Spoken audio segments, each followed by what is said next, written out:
marami kang buhay na natatouch.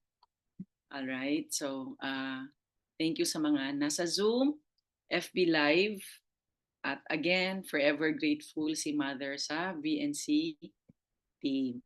Yan. So, bakit lagi ko itong binubungad sa inyo? Kasi nung 1995, first extravaganza ko, and I never really had the desire to do Herbalife. Na-meet ko si Jim Rohn and sinabi niya to live a great life is to serve the many. So, I went for that. I went for the mission of Herbalife. That's really what attracted me to do Herbalife. Kasi at that time, uh, I have already a very blessed life. Even if nung maliit kami, we didn't have so much. But alam mo yun yung life's journey na ibibless ka talaga ng Panginoon along the way. So, nag-decide po ako because the Lord told me, hindi mo kailangan pero maraming nangangailangan. And maybe you're like me, no? You don't need it, but there's so many people who needs the products and the opportunity. And also, why did God create us? Meron kasi siyang purpose for all of us. Hindi niya tayo kinreate para sa sarili lang nating benefit, yumaman tayo, marami tayong material things and all. He wants us to serve others because through us, people will feel His presence. Okay, so yan lang ang goal ko lagi. Kaya I really love Herbalife. Alright, so I'm a mom of four, 29 years nang gumagamit. Uh, I was 39 and 41 years old. Okay, I gave birth. So amazing din yung product experience, no? Kaya talagang bumilib talaga ako sa Herbalife, no? And you'll never know saan ka dadalhin sa love mo sa products, okay? So basta ako, I just ask the Lord to always lead me. And I understood the value of exercise. So walang excuse kasi ang sakit nga po, hindi naman namimili anong sitwasyon mo. Kaya find chunks of 15 minutes in your life to really do some physical activity po, ha? And I was so blessed that I had a chance to learn from Mark Hughes and Jim Rohn. And I really love this quote. Sabi ni Jim Rohn, what you become is more valuable than what you get. Kaya tayo pong mga nasa Herbalife, there's always a discussion about your next level, your next level, your next level in the marketing plan. And setting a goal. But sabi nga ni Jim Rohn, set your goal for what it will make of you. Yung journey mo to achieve small, big goals has so much value. Okay? Kasi talaga naman na mag-grow ka talaga. A growth na you cannot imagine na kaya mo pala. Okay? So, also, I love this business. Natatawa tuloy ako kasi sa lower left, tingnan nyo. This was June 2022. I was in a tour bus in London. Si Tin yung mini-mentor ko. Okay, so ang ganda kasi kahit saan ka pwede. Itong nasa gitna, that's a train, yung parang, it's a tour pero you're in the train all day. So, yan, may internet, di ano pang gagawin mo? Di, mag-Herbalife pa din. And during the fascinating time, yan, naka-Zoom lang, and nag-i-enjoy ka ng view. So, grabe, amazing. Kahit nandito ka, kahit saan ka, nasa air, basta, I really love this business kasi kahit saan. And of course, all the wonderful trips, no, that the company can provide for you. And these trips are very educational. So, hindi yan, ayoko mag-travel, ay, hindi ko yan, sino ba naman ayaw? That's why you have to be open to learnings lang. And for me, the best is this. Okay? We live to give. Tulad nyo yan, we live to give. Okay? So these are my three major charity work. Yung sa church na tinulungan ko ma-build. Then SOS Children's Village, itong sa lower left. Kaya nung last Saturday, the other Saturday, they came to the beach house na naman. Kasi once a year po, ini-schedule ko po talaga yan. And then sa Guimaras, Iloilo, yung mga ITAS naman, no? Itong mission school na to, 60% are still ITAS na they go to school for free. And then these are mga scholars na gumraduate na, and so now I have a new batch of scholars po. So this is the wonderful, ito talaga for me dream come true kasi nung maliit pa ako yan, gusto ko talaga ng beach house. Hindi ko po alam kung bakit, man ako mahilig mag-swimming, pero yung ganyan na view na amazing lang. So up to now, see, I have this property but I am not the only one enjoying it. Yung mga distributors, mga orphans. So what a way, 'di ba? Kaya po, kahit anong merong gift kayo binigay ni Lord, isipin niyo sinong pwede mong sharean. Okay? And even to have good health, to have this opportunity. Uh, Kaya kailangan tayo maging gift giver and laging mag-share. Okay, so ito na-realize ko, 7 pillars of good health. There's many people, there's different ideas, but this is my personal experience po, no? So nutrition, which we always learn. Physical activities po, tubig, no? Your hydration, then rest. Mahirap matulog ng maayos kung marami kang concerns. Kaya I hope po yung mga sharings ko ng Sunday ay makakatulong sa inyo to really develop intentionality to surrender lahat sa Panginoon. Okay? And then emotional, mental health, spiritual growth. And eto na-realize ko, lalo na sa mga nasa Herbalife, maganda ang product results mo, maganda ang mga pinupuntahan mong training, pero pag may personal problem ka na, wala na, out of focus ka na. Kaya this community will really help you. Okay, so affected ang health definitely dyan. Okay, your immune system really is affected. So amazing Herbalife community. 29 years I never left. Kahit anong itsura ng buhay ko, I never left this community. All right, and of course a lot of learnings every single day. Kaya 29 years, hindi po ako nag-i-stop mag-learn. I learned many things, no? So, God gave us a brain to use. Okay? So, para magamit niya talaga tayo. Okay, so before this po, disclaimer lang ha. Unang-una, itong session ko, one, God led me to do this. I never imagined I will do this since the fascinating time started. And hindi po ako pastor. Hindi din po ako, wala po akong balak magtayo ng online na simbahan. Okay? This is my own personal experience, and whatever topics sinishare ko, nilalagay ni Lord yon sa heart ko. Kasi nung minsan nauna ako sa kanya, pagka Thursday, parang hindi ko siya feel aralin. So pinalitan ko pa din. I waited for his prompting.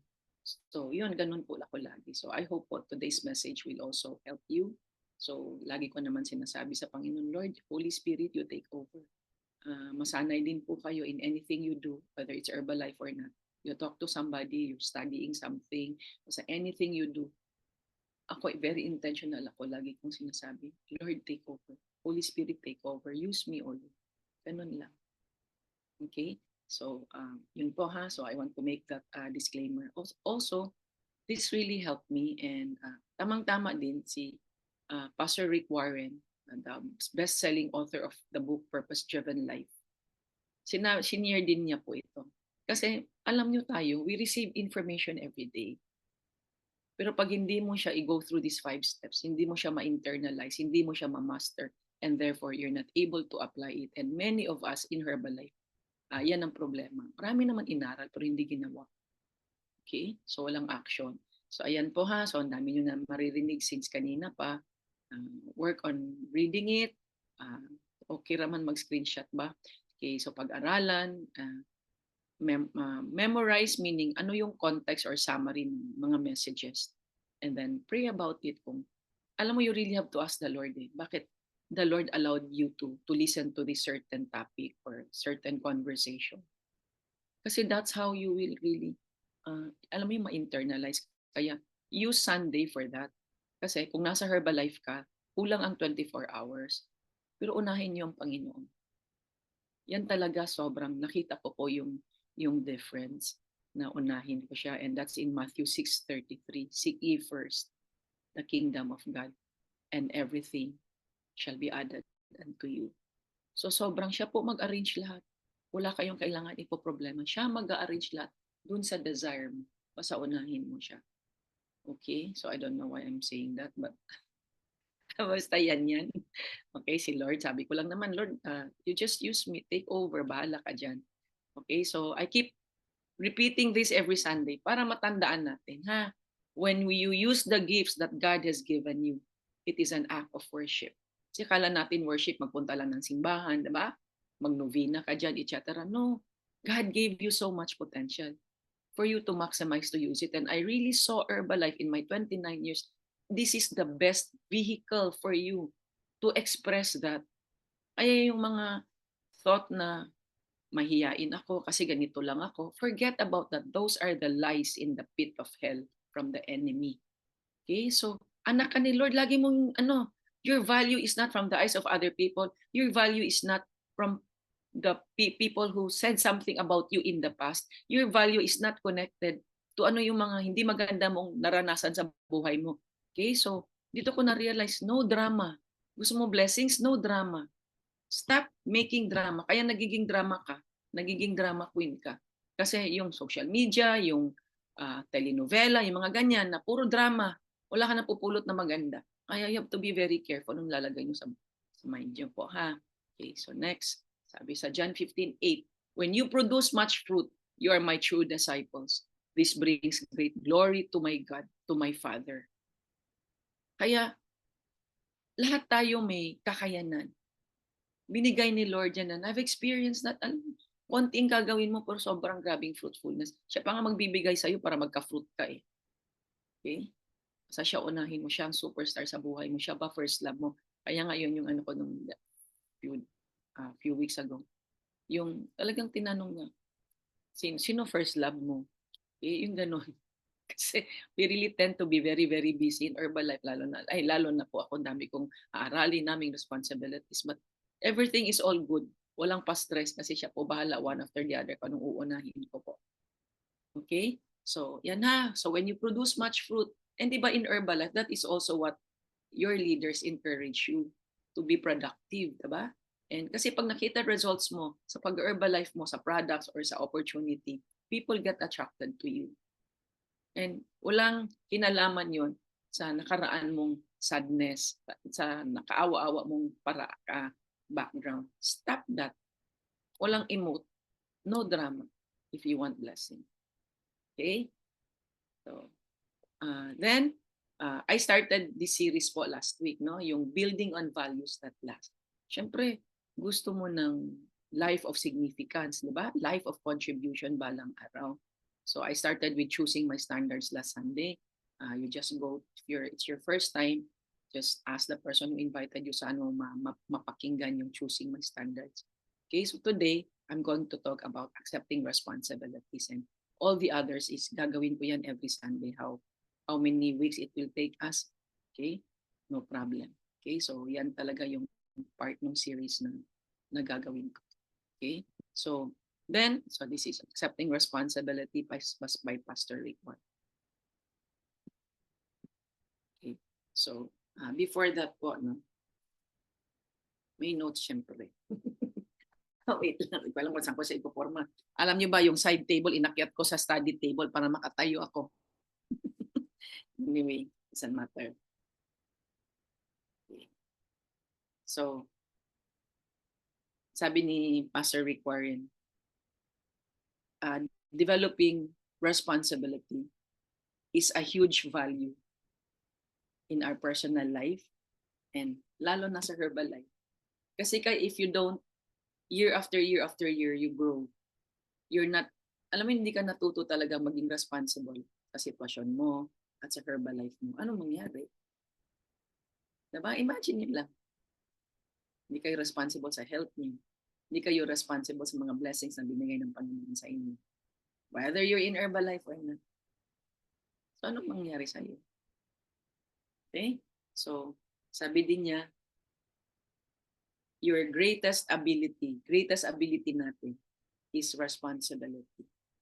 Kasi once you're very responsible, it connects with all the other areas or traits or qualities of a person to reach new heights, to be able to express ano yung mga potential binigay ng Panginoon, to be able to achieve yung or i-walk natin yung plano ng Panginoon sa buhay natin. Alam nyo, it's just like my personal experience when I was grade 5 po, na my father had mga financial problems kasi mama ko namatay 2 years old ako. So, as in, talagang totally drained financially na, yung sabi ko noon, may na-sheriff yung mga gamit. Wala kasi kaming bahay. I grew up rented apartment, ganyan. So kinuha lahat ang iniwan lang damit. And what did I do? I decided to take responsibility for my future. Sabi ko at age grade 5, sabi ko, hindi pala ako makaasa sa papa ko. So I can never put my financial future and my future in the hands of other people. Kaya naging ano ko yon, naging parang decision na ginawa ko sa sarili ko, and it served me very well. So I started studying kasi dati hindi ako nag-aaral, laro-laro lang. Okay? So graduated salutatorian, then summa cum laude, then mga scholarships sa pag-masters, etc. I mean, new doors open for me. Because when I made that decision to uh, take charge of my financial future, many doors open. So I don't know what your financial situation is right now. God gave you that seed of greatness. God gave you yung potential. Kailangan mo lang gamitin. Stop listening to the enemy na hindi mo kaya kasi ganito ka lang, mahihain ka, etc. And all these disempowering words that you tell yourself. Okay po? So, sabi niya, responsibility is the ability to respond to life. And sabi niya, it's a personal gift from God. And it's the greatest gift of God. Okay? Okay. It's responsibility is the ability to choose or to choose response to stress, crisis, is mga problema. Kagaya ng sinabi ko sa inyong personal problem ko. Kaya nasanay po ako na i-develop yung work ethics, yung because of that incident. Okay, so tayo binigyan niya ng free will. We have to choose paano ka mag-respond. Okay? So, maraming mga pangyayari sa buhay na dalawang ways mo yun siya pagpipilian. And I want to encourage you, choose, make that decision na maging maayos ang buhay mo. And you just surrender lahat sa Panginoon. Hindi yung mag-emote, kawawa naman ako and all. Kasi yan yung mga isa sa mga kaaway ng to really have a responsible life and successful life, fruitful life. Okay? And sabi dito, responsibility is a great developer of a character. And yun, nakita ko ngayon sa sarili ko na, nga, if I didn't make that decision, ano naman, kawawa naman ako. Poor pa din ako. See? Can you imagine? Okay? So, personal responsibility is a value where other values, yung mga sinabi ko kanina, are built on. So, kaya yung mag-accuse, mag-excuse, mag-blame, okay? And yung mga kasi, puro kasi ganito, puro kasi, stop that word, hindi yan empowering, okay? So, ito yung mga kalaban ng personal responsibility. Yung the rights mentality. Parang lagi mong inaano na yung whatever you're going to decide on is mga bagay lang na makakabuti lang sa iyo. So right po to, ganyan. Yan yung sinasabi niya. So look at your past life na ano ba yung mga bagay na kaya mo siya dinecide kasi alam mong ikaw yung magbe-benefit lang. Kasi nakalagay nga dito, sabi ni Pastor Rick Warren, okay, may choice ka, okay? And it's a choice versus yung commitment mo to also serve others, or ang ano mo lang ba inisip mo, sarili mo lang. Okay? So bahala kayo dyan. See? And you want to be successful in Herbalife? You don't demand rights. You have to sulat nyo to, other-mindedness. Kalimutan mo sarili mo, gusto mo maging successful sa Herbalife, forget about yourself. Yung alam mo yung actions you take, how is it affecting other people? Okay po, mamaya meron din akong discussion about it. Okay? Victim mentality. Kasi ganito, wala ng asawa ko, kasi ang tatay ko, ganito. Ganyan. Yung sinasabi ko sa inyo na yung mga karanasan mo before, walang kinalaman sa magiging buhay mo. That's why between today, now, moving forward, sus, tsaka kung nasa Herbalife ka lang, my goodness, look at the opportunity. Sobrang ako, kaya ako non-stop kasi sobrang 24/7, hindi kaya. Hindi kayang mag-Herbalife at kumausap ng maraming tao. Hindi kaya. But I do my best. Kasi pag nandoon, tinitingnan mo yung opportunity at saka yung intentional ka na, okay, you approach these people, but not just for Herbalife. You approach these people because now you're very close ang relationship mo sa Panginoon. Ganyan ako, nagpe-pray din ako, Lord, anong gusto mong sabihin ko sa Kanya about you? Ganyan ako, kasi nag-feed talaga siya. Ano yung tama mong ano dun sa tao? Yung discerning, yung gift of discernment, give, yung gift of knowledge, He will really use you if magpapagamit ka. And when you talk to these people, mas lalo silang mas lalo ka nilang ma-appreciate kasi hindi ka lang Herbalife sa pinag-uusapan niyo. Life, kaya Herbal life ba? Okay? Hindi lang product, hindi lang opportunity, ha? Okay. Tapos po, ito, entitlement mentality. I deserve it. It has to be this and that. So, ano puro I. Kaya mahirap maging puro I. Okay? So, sa Herbalife, like I said, how did I get to my level? I don't think about myself. Laging inaano ko, with God's consultation, paano ma-improve, paano makatulong, paano mapadali sa iba, etc. Yun lang iniisip ko. And yung mga level up, that just follows. That will only follow. Kasi if you have a hidden agenda na para lang sa sarili mo, that's not going to work. I promise you that. It might work temporarily, but there will be so many problema. Okay? So, Ephesians 5:15. So again, sulat niyo nga, sinabi ko, yung other-mindedness. Okay? Selfless. Di ba ganun si Jesus? Di mo niya iniisip sarili niya. Okay, lagi lang siyang tumutulong, diba? Okay. So, laying hands and all that. Okay, so Ephesians 5 verses 15. Live life. Yan, ito mo nasa command. Live life with a sense of responsibility. Not as those who don't know the meaning of life. Parang wala kang alam. But as those who do. Again, Ephesians 5:15. Live life. Utos ni Lord. Live life with a sense of responsibility. Okay? Not as those who don't know the meaning of life. But as those who do. So perhaps, alam mo ito, kagaya niyan, yung Bible verse na yan. Sulat niyo po.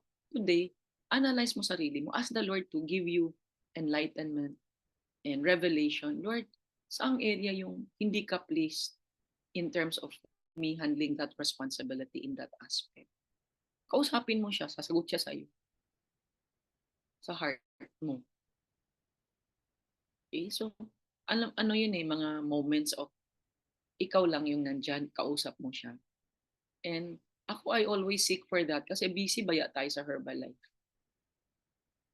And daming distractions, ang daming gusto mong gawin.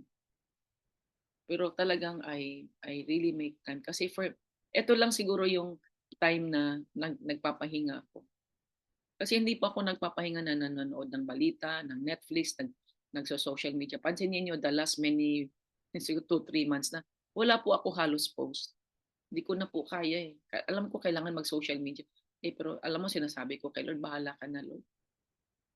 May iba akong, alam mo yung, isi-set mo talaga priority. Yes, alam ko, we can get leads in social media. Depende nga yan sa sitwasyon mo. And ako personally, I love to. Okay? Lagi kong inaano sa ko, sige, kailangan, gagawin ko. After that, minsan nagpo-formulate na ako yung sa AI, yung sinausay, diba? Naku, hindi ko naman pa ma-post. So, yan, babahala na si Lord. But nakikita ko naman yung fruitfulness ginagawa ko. Kaya amazing lang din ng Lord. Ma-amaze ka lang. Okay? Kagaya niya na tapos na ako sa Premier League. So, sus ko, ka-busy-busy ko. Pero because ginol ko, I really asked the Lord for that. Why did I ask the Lord for that? Because I'm a leader. Because I cannot say, oy, gawin nyo kung hindi ko ginagawa. Kaya guys, let's do it together ha. Kasi doon yung unti-unting ma-realize ano ang value ng Premier League. Wala namang Premier League dito, pero sabi ni Lord, sabihin ko sa inyo. Okay? So, yun ha. Kasi wala naman po, nobody will beat you up to achieve it. Okay? And yes, may recognition, but it's beyond recognition. It's that habit. Okay?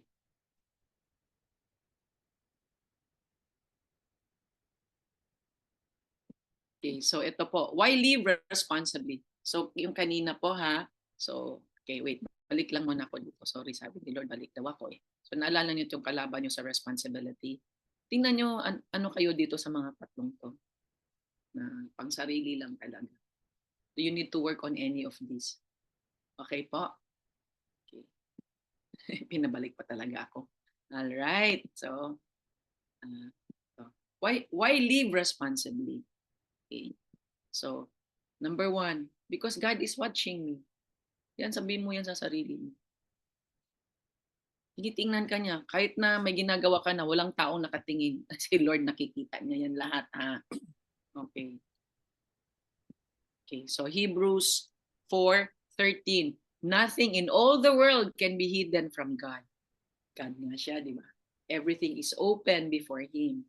And to Him, we must explain the way we have lived. Nadilaw ka natin ito, sayang. Pamute lang po. Pamute po. Salamat. No problem. Thank you for joining us po. So, Hebrews 4:13, nothing in all the world can be hidden from God. Everything is open before Him. And to Him, we must explain the way we have lived. Kaya alam mo yun, day after day after day. Ask the Lord, Lord, how did I do today? Is there anything kailangan ko improve? Meron ba akong ginawa na hindi ako aware that is not pleasing to you? Yan. Ganyan lang na usapan. Hindi na kailangan maraming seremonyas. Ganyan lang, quiet time mo. No? Kayong dalawa lang. Kausapin mo lang siya. Andiyan naman siya. 24/7 naman si Holy Spirit. Ha? Okay, so sabi nga, life is a test of responsibility. Kasi di ba as we go through life, sobrang, ang dami talagang decisions kailangan gawin. And so you just have to ask the Lord to help you decide na mag-manifest yung responsibility na talagang you are deciding responsibly as a responsible person. Hindi, okay lang yan, wala nakakita, blah, blah, blah. Okay, so it's choice versus commitment. Okay, so sabi din dito, God is testing your responsibility. Okay, so to know Him and to develop the values and responsibilities, become like Him in character. So paano natin mas makilala ang Panginoon? Life ng mga iba-ibang prophet, life ni Jesus, ganyan, diba? Yun yung will talaga ni Lord. Eh. Okay, so doon talaga tayo, doon susunod lang tayo sa mga commands. Kaya lang, di mo naman malaman yun kung hindi ka nagde-devotion araw-araw. Dati naman, ganyan din naman ako. Mandiyan ng Bible, pero ko binabasa. So ngayon, everyday. Okay, morning, evening. Kaya meron na akong certain time na hindi na ako nagbabasa ng mga messages sa social media. Okay? So, tapos ito. Why is God interested in your character? How you will develop as a person? Kasi when we no longer live in this world, yun lang yung nandyan. Yan lang yung dala-dala mo. Hindi mo mamadala yung bahay na nabili mo, kotse na nabili mo. Diba? Yung pera na sa bangko mo, hindi mo madala yan. Okay? It's only your spirit. Okay? So sabi niya dito, He gave you talents, opportunities, okay, and relationships to develop. He gave you abilities. So He let you live. Kaya nga sabi ko, we live to give. Pag sinabing give, hindi po yan literal na pera lang binibigay. Maraming klase ang giving. Okay? Kagaya ng ginagawa ko ngayon. This is called giving. I'm just God's messenger for all these things at this very moment. Romans 14:12. Each of us will have to give a personal account to God. So ayan na. So maybe today, sabihin mo sa Kanya, ano ba yung mga kailangan ayusin sa ibang areas ng buhay na. Okay. Yan. He will really ask you, what did you do with what I gave you?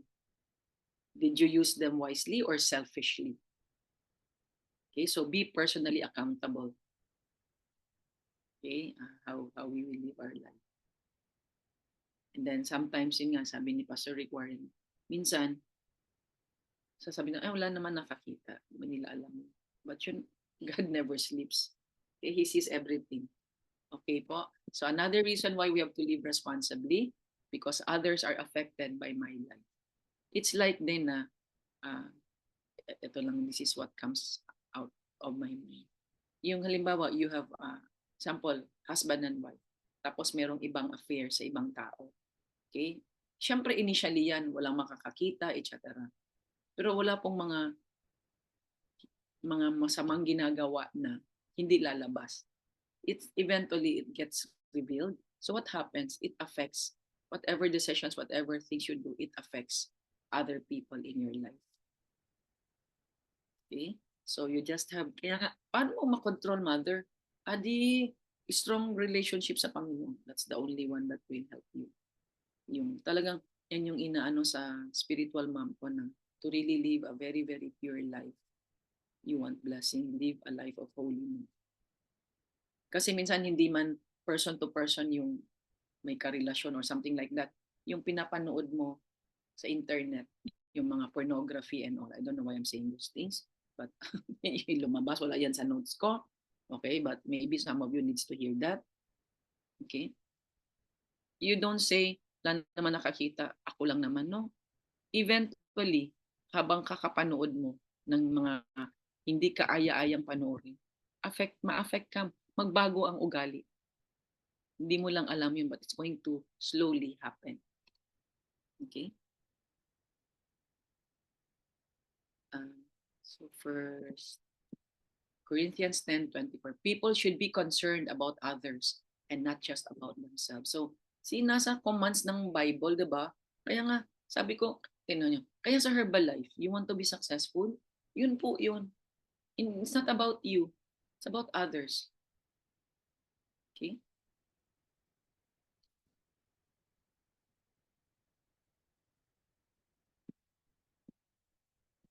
Okay, number 3.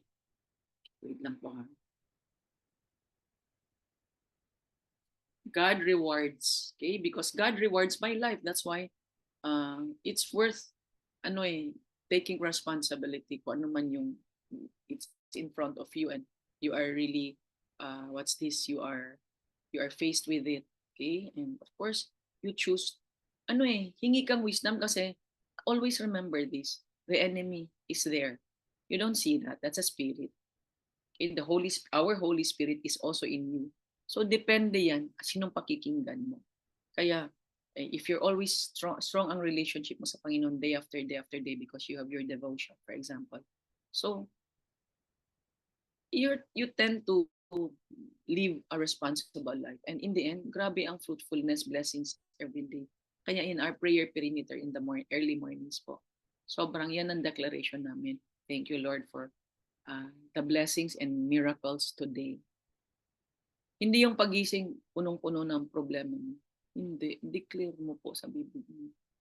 Kasi it's sa amin, yung sa community, it's really happening. Nag-share kami. It's really happening. Sobrang grabe. Amazing nga eh. Ha? Kaya kung pagod na pagod ka na sa kakapray at hindi ka pa sinasagot ni Lord, merong kailangan baguhin. So, kausapin mo si Lord.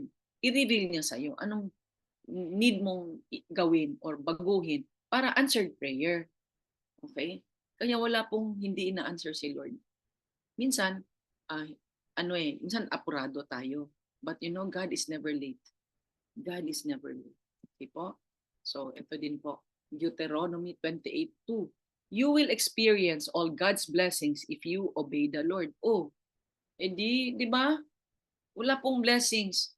Huwag ma-expect ng blessing kahit may mga prayer request ka. If yung hindi ka naman willing, mabago buhay mo. Okay? So, yan ha. Deuteronomy 28:2. You will experience all God's blessings if you obey the Lord. And mag-unfold po yan. Madidiscover mo yan day after day after day. At willing ka din. Like what I always say, get out of your comfort zone and mindful ka na gagamitin. Mag-stretch ka ba yung gagamitin mo yung mga potential mo? Gawin mo yung mga bagay na hindi mo pa nagawa. Like if you're in Herbalife, ganun naman talaga. You're willing to do things you've never done before. Okay?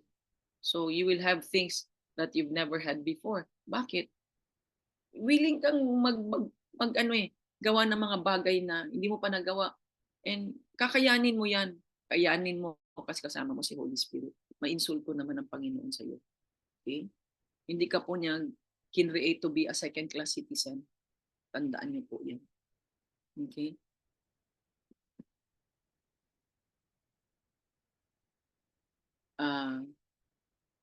Yun pong, sorry, balik lang po ako. I missed this notes. Dito na. Okay, yung how He rewards you. Hindi lang money. Sa time, sa relationships. Okay? So, yun, when you really use your possessions very well, He will bless you more. Yun po. Wag kung saan-saan dadalhin. Matthew 25:29. To those who use well what they are given, even more will be given. Ulitin ko nga, Matthew 25:29. To those who use well what they are given, even more will be given. Hindi lang po ito pera sa blessings. Pwede din yan sa oras. He will make way for more time for you. Nakita mong kulang ka sa oras, work with Him. He will give you more time. Kaya natatapos ko lahat yung kailangan kong gawin for the week. Kung alam niyo lang, tumbling speed si Mother this week. But you see, hindi nga ako mangarag. He's the one nga arranging everything. Tapos yung na, pag may ginawa ka, may inaaral ka, bilis lang ng pag-download mo ng gusto niyan sabihin, etc. See? Hindi ako stressed. Yung ganun din yun sa inyo. If marunong kang gumamit dun sa potential na binigay ni Lord, ay, talagang susuportahan ka niya. Ay, magbibigay pa siya ng, alam mo yun, i-stretch ka din niya. See? Kagaya niyan, I'm one person who do not need the money I'm making. But sobrang, ito sa pera pa lang to. Okay? And sa mga taong I work with and everything. But He gives you more if you are really responsible. So ito tanong ko, if you're a distributor, how are you with your customers? How are you with your customer follow-up? How are you with mentoring your distributors? Pag wala bang volume, hindi mo nakakausapin? I don't know. I'm just asking you. Kasi if maalaga ka sa customer, sa distributor, siya pa mong bibigay sa iyo. And then minsan nga may araw na sa sobrang busy hindi ko nagawa dapat kong gawin sa distributor sa customer. I ask forgiveness and then Lord, ako na muna bahala sa kanila dahil ito yung gagawin ko, diba? Si Lord. Okay? So imagine, pag talagang aalagaan nyo, ay siya magbibigay po siya sa inyo. Kasi kung ibibigay niya naman niya sa iyo ngayon para mag-level up ka din, kaya mo ba? Willing ka bang magtrabaho? Kasi ang mag-stop lang naman sa iyo, ayaw mong maging uncomfortable. Okay? Ayaw mong hindi ka willing mag-sacrifice. Okay? So you ask the Lord. Okay. So ito na, how can I be a more responsible person? Kasi kanina was about yung topic ko, ang bilis ko malimutan.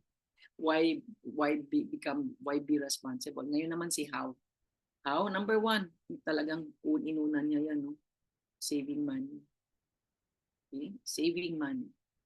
Kaya alisin po natin kasi itong sitwasyon, society natin is about instant gratification. Yung gusto mo, may ginagawa ka lang konti, gusto mo results agad. Hindi kaya ganyan ng Herbalife. Okay? Dito talaga gawa ka lang ng gawaan. Yun yung isa sa mga topics ko yesterday. Yung alam mo yung kakausap ka dahil walang result, ayaw mo na. Hindi kaya ganyan ng Herbalife. Okay? So Proverbs 21:20, the wise man saves for the future, but the foolish man spends whatever he gets. See? Grabe, may word pa na foolish sa Bible, diba? So Proverbs 21:20. The wise man saves for the future, but the foolish man spends whatever he gets. So, ito po, si John D. Rockefeller was one of the richest men in the world. Na-interview siya long time ago. Ito ginagawa niya. 10% tithes, 10% save. So you live on less than what you are making. 10% tithes, 10% sa savings. Kasi ganito po, the fact na may utang ka, it's because years, months, years. Alam mo yun, you made wrong decisions. And nag-decide ka na, bilhin to, gawin to, hindi pa time. And you're spending beyond what you are making. Kaya, ano po, kung, alam mo yun, minsan mga luho na hindi naman pa kailangan. Buti na lang talaga, hindi ako ganyan kasi galing ako sa mahirap ayaw na ayaw ko yung maranasan ulit yung walang-wala. Kaya yun, dahil alam ni Lord na I've been a good steward in my business and in my money. So anong gagawin niya?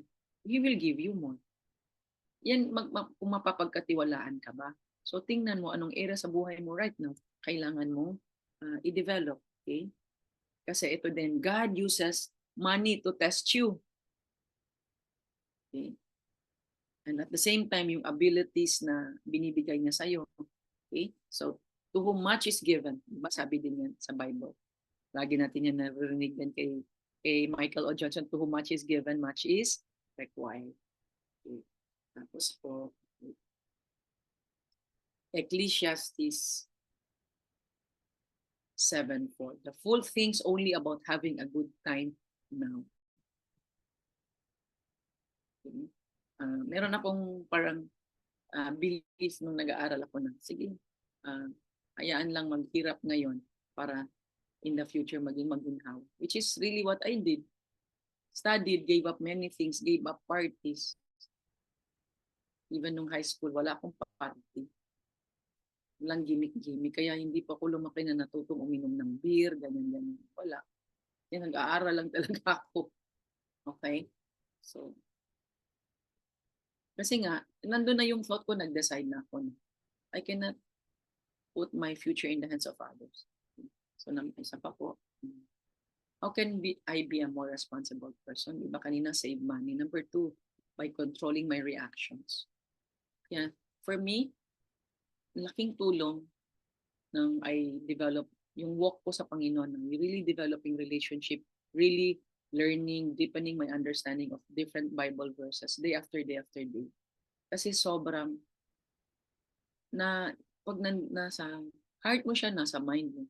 Pag may mga certain situations na parang alam mo yun kung diretso ka agad na galit, ito, masama loob mo, etc. You're blaming, you're complaining. Yun ang nangyayari if hindi ka talaga, hindi deep ang relationship mo sa Panginoon. Kaya if you're still at that stage in your life right now, you're still making marites, you're blaming, you're spending that where you're not supposed to, lagi mo inisip sarili mo, ano pa, yung tinatamad ka na dapat gawin mo ganyan, may mga ganyan ka. Tapos madali ka magalit, may unforgiveness ka pa, okay? May complain ka. Lahat yan because kulang ka pa sa relationship sa Panginoon day after day after day. So perhaps today is God's message for you na know me more. Kasi when you really know Him more, you feel His love. When you are overflowing with love, mahirap po magalit. Kaya nga yung sinasabi ko, 99%, hindi na ako nagagalit. May 1% pero shift agad. Kaya sabi ko nga, bumait din ako sa Herbalife. Kasi dito ko naman nakilala ang Panginoon ng gusto. Okay? So ayan ha. You will have maturity when you are able to be in control of your emotions. Okay? Kahit na may mga taong may mga sinabi that hurt you, ganyan, no? Tapos tampo ka kaagad. Parang inano mo na kasi yung naging bitter ka na, then you have resentment. And then, wala na, unforgiveness. Tapos, or naawa ka sa sarili mo, then isip ka ng isip ka ng isip. Lungkot-lungkot ka, sad na sad, di mo na na-realize. Magkaka-depression ka na. Kaya si Lord lang lahat po. Okay?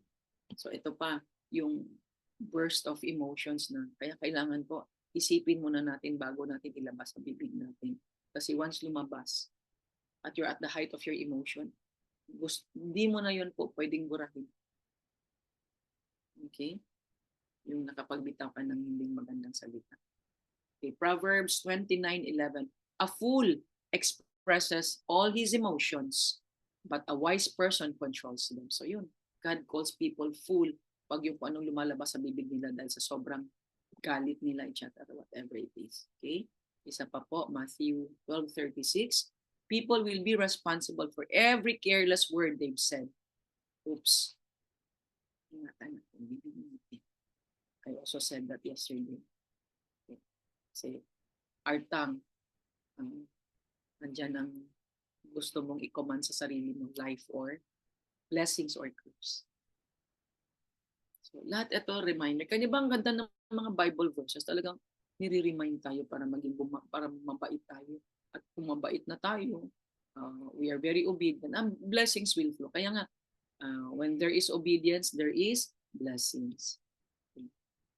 So, Romans 12:21, grabe pa ako magalit nun. Kwento ko na yan anyway in the interest of time. So, Romans 12:21, don't let evil get the best of you, but conquer evil by doing good. Kaya pag yung mga ganyan negativity sa environment, sa sarili mo, stop and pray. Lord, tulungan mo ako paano ko overcome tong galit ko, ganyan-ganyan. Unforgiveness ko, itong sama ng loob ko. Tawag agad kay Lord. Andyan naman siya, kasama mo siya 24/7, hindi mo na siya tinatawag. Nakikipag-partner ka pa doon sa demonyo, sa enemy who's trying to destroy your life. Okay? Tapos mag-imog ka na dyan, magdrama-drama ka na. Okay? So, before this po, sorry. Meron pa akong news. So, ask the Lord to help you forgive the person. Okay? And ng mga ganyan nakasakit sa iyo, sabi nga niya ni Pastor Rick Warren, don't lower yourself with their standard. Okay? And then forgive, no?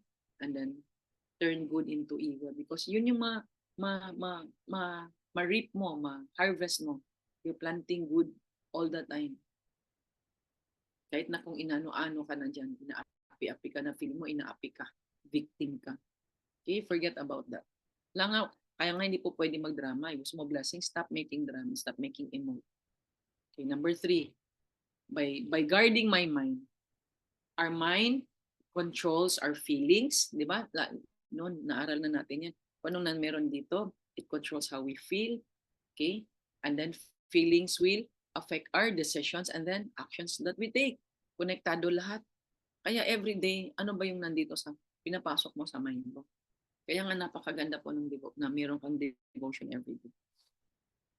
Okay? So, ang enemy magaling maglagay ng mga kung ano-ano dito sa mind mo. Okay? For you to do certain things to yung mga temptations, no? Sabi po ni Pastor Rick Warren, if yung nasa mind mo are good things, that is from God.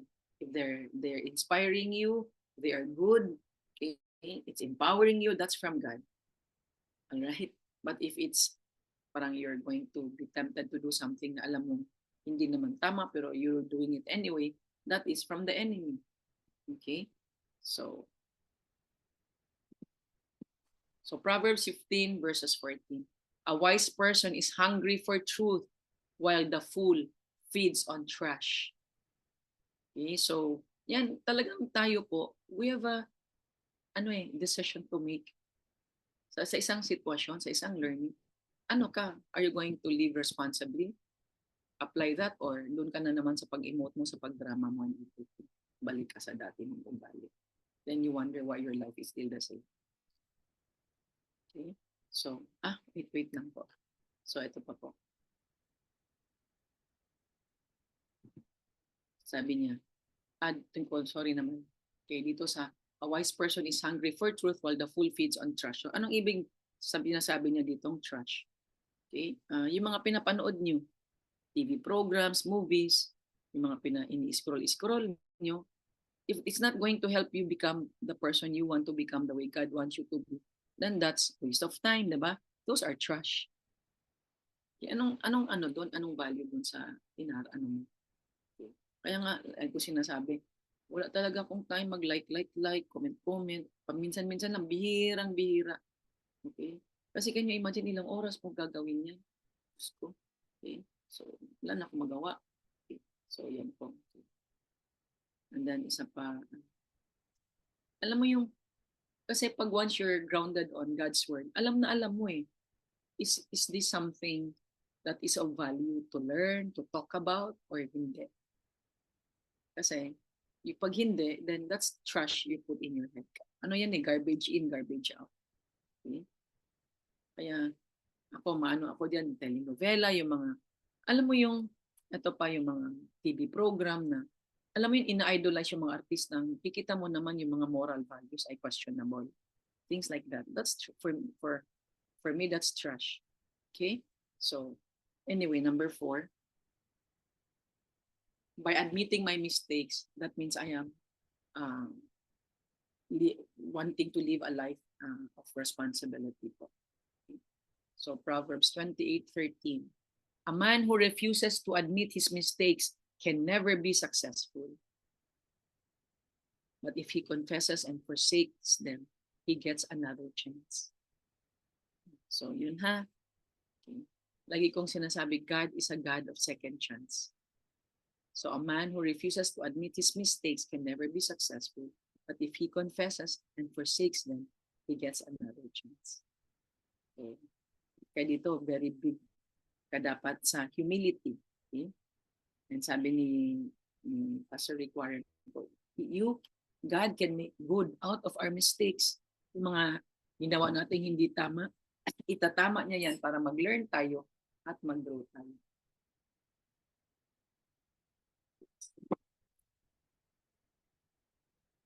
And only God can really help us na we can really totally forgive others.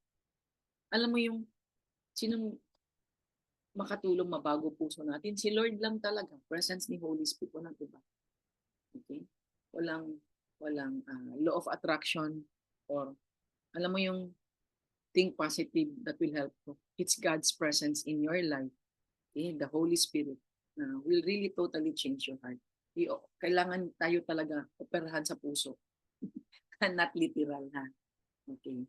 So, basta lahat guilt, shame, yan. Si God lang makatulong sa atin ha. So, at dito may ano po siya homework. Sabi niya, today, ask daw natin sarili natin. Sabi niya, meron bang incident sa buhay niyo na you did wrong, but God fixed it and led you to Him? So, yun.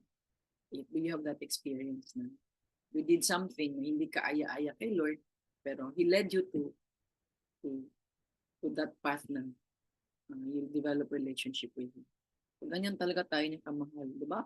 Grabe, hindi siya nagja-judge.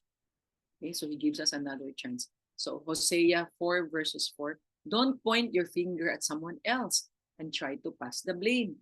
Yan pa. Talagang blame doesn't help you. Okay? Then Romans 3:23 verses 24. All of us have fallen short. Wala pong perfect. Lahat po tayo nagkasala. Yet now, God declares us not guilty if we trust in Jesus Christ, who freely takes away our sins. Kaya, do not believe the lies of the enemy. So, kailangan mamumuhay tayo na guilt-free tayo. Hindi lang guilt-free sa premium shakes. Guilt-free sa puso. Okay po?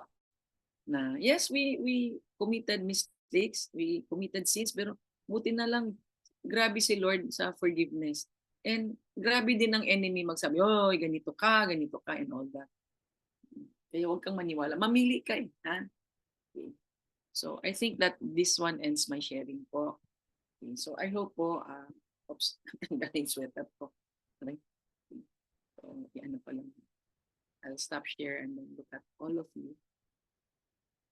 Gising pa ba kayong lahat? Kahit naka-close cam kayo. Mag-ano po, gallery. Magpakita naman kayo kayo. Okay, so first let's pray. Lisa, magbukas ka ng video mo dyan. Handaya ni Lisa, oh. Anyway, hello po sa mga Nutrition Club members. Susan, Davao, may buntag sa inyong mga Bisaya sa inyo. Okay, so let's pray po ha. So let's close our eyes. Lord, thank you so much for your presence in this program, for all these new reminders for all of us, Lord. Thank you so much for your unconditional love. Please continue to guide us, give us wisdom, lead us doon sa buhay na talagang gusto mo sa amin, how we can truly live a more responsible life. What are areas in our life na sa tingin mo kailangan namin pabaguhin because it's not an expression of accepting responsibility in your eyes. So Lord, we surrender them to you, remind us, reveal them to us, O Lord, and give us the wisdom how to overcome these things. And for those of you po, you have not accepted Jesus as your Lord and Savior, pasensya na po, hindi po ito religion ha. Like I said, this is your parang commitment to renew your mind na every day you have the mind of Christ.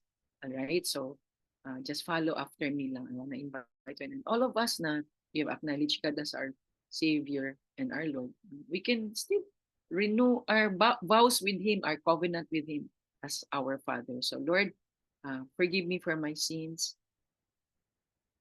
Thank you so much, O Lord, for unconditionally loving me and my family. Lord, I want you to be my Lord and my Savior. I want you to be the manager of my life. Continue to help me na I will fully understand what it is to surrender my life to you. For I don't have to be concerned of anything because you are bigger than anything in life.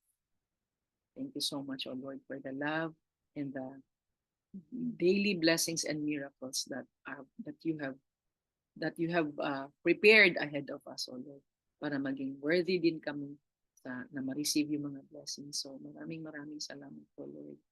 In Jesus' name we pray. Amen. Anong oras na ba? Sige. Siguro a 3-minute sharing, one of you, how God has blessed you this week po. Sinong gustong mag-share? May nakita ako, taga Davao. Eileen, may buntag. Naaman day ka diha. Okay. Eileen, gusto mo mag-share how God has blessed you this week? Na, unmute ka na. Wala man lagi ka volume. Naka-unmute naman ka. Anong wala man? Ala. Si Eileen, if you don't know Eileen and Ernest, mag-asawa po yan there. One of the very, very strong leaders in Davao. Wala. Ayan. Hello? Ayan. Sorry. So, thank you so much for letting us join this group. So, thank you, Mother. It's my first time to be here in VNC and listening to your message today truly blessed me. So, what you were saying, exactly the words that I want to hear from God. So, the Lord truly used you today. Ay, nakahilak ko, no? Ay, Bisaya. Umiyak talaga ako because as if I'm hearing the Lord through Mother Arlene. And so I praise and thank God for her life and the wisdom that she has, sharing to us also the good news and message of the Lord. So thank you, Mother, for letting us join the BNC. And if you may allow, gusto ko mag-join every Sunday with my family. And your organization, Eileen, kasi ito man na-realize ko, marami tayong distributors, ngisi-ngisi yan, ngiti, etc. Pero burden. And bawat isa sa inyong nakikinig, you're learning every Sunday. Huwag niyong solohin yan. Yung mga natutunan nyo, i-impart nyo sa kanila this week. Kung ano yung mga learnings. Pwede nyo naman itong reviewin di ba? So, yun po. Kasi ito din po I was telling distributors in Cebu yesterday na yung teka nawala po ako sa Pasig. Yung pag-Herbalife. Tapos i-relate mo sa topic today about accepting responsibility. Binigay ni Lord sa inyo si Herbalife. Ginawa lang a lot of you excuse for product results. But actually, He wants more of you in Herbalife. Which is para magamit yung si Herbalife as a vehicle para magamit niyo yung potential na binigay niya sa inyo. Kaya sabi ko yesterday, take responsibility for your Herbalife. Get serious. As in, get serious about Herbalife. Hindi naman yan ibig sabihin na drop everything and just do Herbalife. No, I'm not saying that. Do it to the best you can. Doon sa available time. Sabi nga ni Eric Worre, chunks of 15 minutes. Maraming 15 minutes. What did I always tell you? If you waste 30 minutes a day, that is 168 hours wasted a year. In the same way, balik rin naman natin, if you maximize your 30 minutes a day, kasi busy ka, that is 168 hours na in-express mo yung gift potential na binigay ni Lord sa buhay mo. 30 minutes can make a difference. Kaya yun yung sinabi ni Eric Worre, just chunks of 15 minutes. And those words, sabihin nyo sa mga taong laging nagsasabi sa inyo na busy ako, mga anak ko, etc., etc., etc. Okay po? Sige, so I love you guys. So ngayon, si Mother, anong gagawin ni Mother? Quiet time. Kasi mamaya, pang after lunch ang flight ko. Yun lang. So I love this moment after this one. Okay. Maraming salamat. Unsa man imong gi-apply san? Skincare. Akatuwa ka mura kag ako. Na kahit nasa harap ng tao nag-a-apply. Kahit sa meeting, sige ko apply, sige ko ganyan. Anyway, love you guys. Okay, so whatever you shared, share nyo po sa iba, ha? Hi, Editha from Pangasinan man ka, no? Yan. Okay, so God bless po. Hi, Neil. Yan, sa Sorsogon. Thank you so much.